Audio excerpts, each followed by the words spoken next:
All right, guys. Injury report for today. Grasu will be out. Mosley will be questionable. Debo will be out. Fred will be questionable, and K1 will be questionable. Go ahead.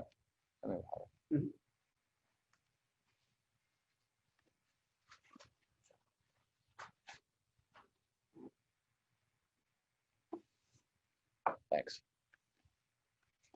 Go on. There we go. Cam's got a question. Okay, to clarify a couple guys, Kyle, DJ Jones and Brunskill are full go. And then in terms of George Kittle, are you guys just going to hold him out until maybe the Cardinals game next week? Yes. Yeah, he won't be going this week.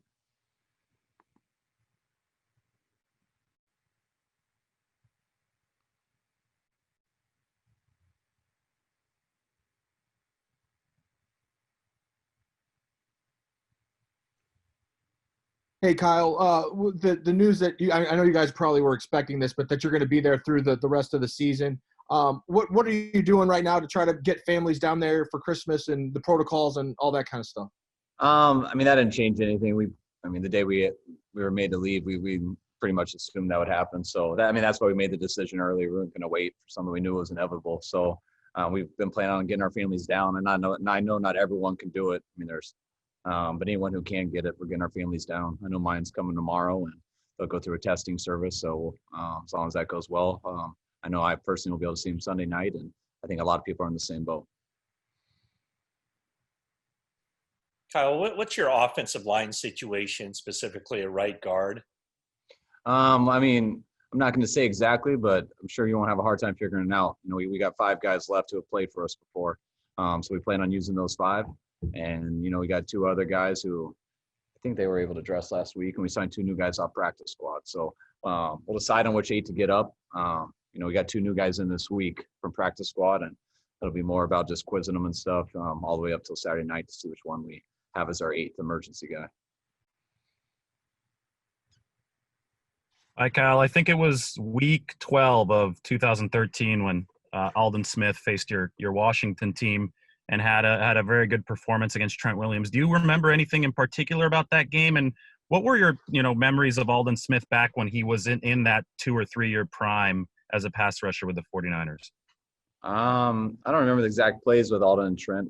I think I remember losing that game 31-3. I think I remember it being a very good defense. I think I remember Deshaun Golston and Whitner, I believe, both at safety, which was a beast. I don't know if Justin was there at the time, but I played Aldon and Justin when they're together, and those 2 together were as hard to go against as anyone.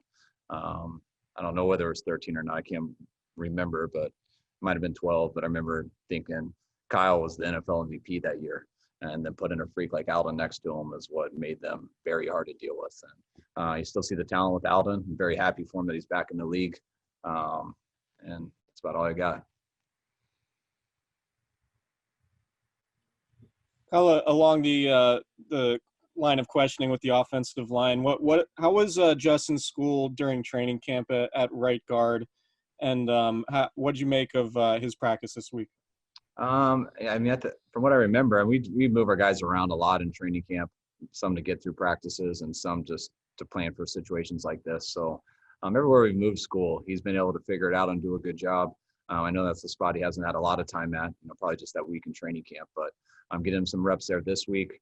Walkthrough. It was a walkthrough on Wednesday, full speed on Thursday, and we had more of a walkthrough today. But the moment's not too big for him. He knows what to do, and feel fortunate to have a guy who will hop in anywhere we ask him to go.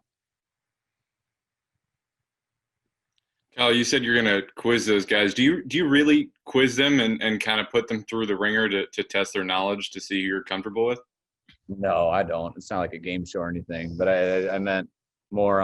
We got 2 guys who just got here on I think it was Tuesday night. So, and they're doing mainly scout team the whole time. So, you can sit there and evaluate who might be a little more talented than the other and stuff like that. But that's not the case. You want to know who can go in there and function if you get in that type of scenario. And that's usually something I leave up to the line coaches. Those guys spend all week with them. We got 3 guys who are very involved with their O-line, and I get all 3 of their opinions. And it's not just John and Chris's, but even Yenser's, because he works with them on the scout team, and who's got the best understanding of who could go in and line up and do better than one of our tight ends would have to do going in at that position. Kyle, Nick talked about his footwork maybe being something that he needs to work on. How much do you see the fundamentals, footwork, eyes on the field as part of his what he needs to work on to be better? Um, Probably the majority of it, but that's probably my answer for almost every quarterback. I mean, that's the biggest part of playing that position. If you just sit in there and run around and stuff, I mean, that's how we all used to play in Pop Warner when linemen were usually the same size as the quarterback and you were just the athlete running around. When you're in a pocket, you got to make decisions in the heat of battle. There's a rhythm to your game on making good decisions and having your feet under you, no matter what quarterback it is. And you can watch some of these great ones who go through some good years and then have MVP years and things like that. And just watch how their feet are in timing in their best years. They're on. And I think that's something Nick's done very well when he has played. I think he's gotten away from it a little bit, which happens when guys go through a little bit of adversity. It happens when you go through a pass rush like we had last week. And that's what you always want to come back to, the fundamentals of playing the position. That's not like you can just sit there and say, hey, let me throw it better. How do I get in a position to throw it better? And that usually starts from the ground up.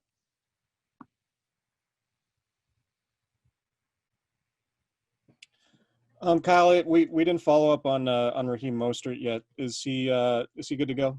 Yeah, he's good to go.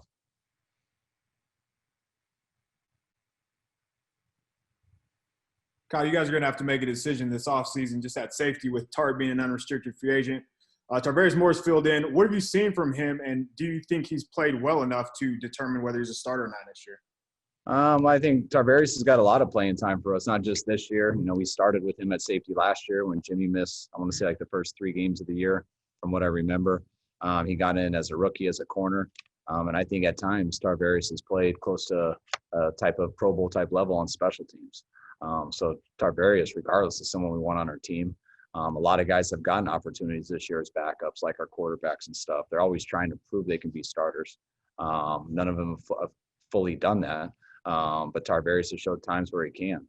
He's got 3 more games here. I hope he continues to get better. And that's stuff that always helps guys. You go into the offseason and you think of where your choices are to improve your team. I understand some of our free agents and stuff, but I know I'm glad I have Tarvaris on our team. I mean, he always helps us on special teams. He's done some good things on defense, and I still think he can continue to get better. And if he does have the ability to do that for us. What's your messaging been to the team this week? I know you guys are still talking about trying to win out and make a postseason push, but just how do you approach the end of the season like this in the situation you guys are in, both being in Arizona and the playoff odds being what they are? I mean, just the way we've played since we've been out here, kind of some different ways, but the ways we played versus Buffalo and the ways we played versus Washington last week they were disappointing to me. And our team, especially coming off how I thought we played as a team versus the Rams. I thought we had a chance to really start going, getting better each weekend. After that Rams game, since we've come here, I think we've taken 2 steps back. So I haven't really thought at all about playoffs. I haven't thought about 3 games. It's important to me that we play better. There's a certain standard that we expect, no matter what your excuses are. I know we can play better than we have these last 2 weeks, and that's really all I've talked about. I mean, that's the one thing we can control. And when you can focus on what you can control, I think it makes things a little bit easier. So I'm trying to get guys to only focus on their jobs, do better than what we've done, because we can't afford to keep taking steps back. As things get harder, you got to be more focused to play better. I know our team's very excited to get out of here today in about an hour. Get out of here for a couple days. It's going to be nice to go to a different stadium, just get a little different scenery. But I'm expecting us to play a lot better than we have, and I'll be pretty disappointed if we don't. Hey, Kyle, sorry if this was covered. It's a little late to the party. That's on me. So I don't know how much you were grilled on your right guard roster management, but Bergstrom has, started, 20 or so games in the NFL. Was he an option? And, if so, was it just because school has played in your system and played for you this season that he was the guy? It's more about just watching guys all this year, and Bergstrom's had done a lot of good things in his career, and that's why we brought him here, because he was available after a few injuries, and he can help us at a number of positions, and I know it's getting closer for him to get there. But yeah, I mean, we're going to play the guys that have been out there for us, and the guys that are the other 4 are used to playing with, and we'll see how it goes. And we don't have a lot of room for adjustments, but Bergstrom's always one of those guys. Anytime a guy's played football and he's played at more positions than one, gives you some options. The last home game, they had 30,000 fans there. Is that something that you've taken any steps to counterbalance this week with any work on silent count, or do you think that that's not even an issue? I really don't know. So yeah, we did work on it here and there just because it hasn't been something we needed to even talk about this year. But once I realized that there could be 30,000, possibly more, I don't know what that sounds like. So we're prepared for it. I'd be surprised if we had to do it, just with the size of the stadium and everything. But if need be, our guys did some on Thursday and saw no issues with it. So I'd have no problem going to it right away. That'll be more up to the players than me. It's more, I don't know if they can hear out there, but if our tackles and stuff are struggling to hear the cadence and everything, I know those tackles will probably tell the quarterback right away that we need the silent. Last one, folks. Kyle, you spoke earlier in the week about maybe one of the positives for the team this year with the injuries is kind of learning how they need to take care of themselves as professionals. I know that you had a talk with Kittle about that his first year. Do you see that from Ayuk, a little bit more responsibility, and also Javon Kinlaw as rookies kind of coming into the league? Yeah, I think those guys have a lot of good examples around here. I think those guys came in wanting to take care of their bodies and do the right things. Everyone's a product of their environment. In college, you're just not around people who really know how to do it. And you got guys who they can watch, like Kittle, Fred Warner, guys who just obsess over spending every minute right to prepare their body for Sunday so they can make 16 of them. There's some, Kittle broke some bones this year and you got to deal with some stuff, and that happens because it's a violent game. But it's about making sure your muscles are right and you give every possibility to be healthy on Sunday. Your career depends on it. And some young guys think they know that, but you got to learn it the hard way. You got to go through an NFL season and see that. And that's why I've been excited about Brandon and Kinlaw, because they do act more mature in that way. They kind of gravitate to the people who take care of their bodies the right. I see them asking those guys a lot of questions. And you talk a lot about at the beginning of the year and they hear you.